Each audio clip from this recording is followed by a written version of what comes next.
Hello बच्चों, चलिए सवाल को सॉल्व करते हैं। तो सवाल है हमारा कि grey crescent is the area A at the point of entry of sperm into ovum, B just opposite to the site of entry of sperm into ovum, C at the animal pole या D at the vegetal pole.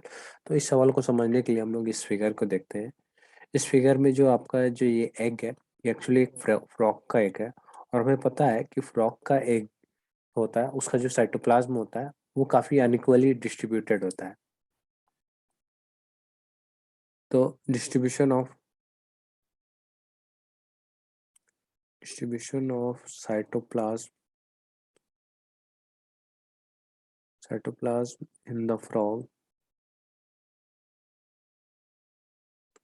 Is not uniform. इस uniformity के नहीं होने के कारण से यहाँ पे दो रीजन बन जाते हैं। पहले को बोलते हैं एनिमल पोल और दूसरे को बोलते हैं वेजिटल पोल। वेजिटल पोल में आपके सारे जो है न्यूट्रिएंट्स होते हैं, ये यहीं पे आते हैं। और जो एनिमल पोल में होता है कि यहाँ पे आपका न्यूक्लियस होता है, ठीक है ना। इस एग की एक और बात होती है कि यूनिफॉर्मिटी ना होने के कारण से क्या होता है कि इनके जो साइटोप्लाज्म होते हैं ये दो कॉर्टिकल रीजन में बढ़ जाता है, ठीक है ना। तो पहले वाले को बोलते हैं animal cortical region, animal cortical cytoplasm, और दूसरे वाले को बोलते हैं वेजिटल कॉर्टिकल साइटोप्लाज्म। जैसा कि हम इस पिक्चर में देख सकते थे, ये जो रीजन जो हो गया आपका आउटर आउटर साइटोप्लाज्म है, ये आपका जो है वेजिटल कॉर्टिकल साइटोप्लाज्म। और ये जो एनिमल पोल का जो आउटर साइटोप्लाज्म है उसको हम लोग बोल रहे हैं कि एनिमल कॉर्टिकल साइटोप्लाज्म, ठीक है ना। अब हो क्या रहा है कि यहाँ से स्पर्म जो एंट्री किया, स्पर्म एंट्री किया आपका एनिमल पोल के साइड। एनिमल पोल के साइड इसलिए क्योंकि वहीं पे एनिमल पोल में ही आपका जो है न्यूक्लियस है, ठीक है।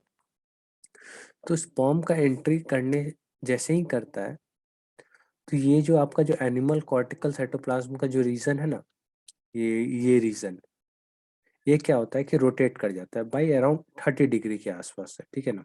ये 30 डिग्री के अराउंड आसपास से रोटेट कर जाता है, ठीक है।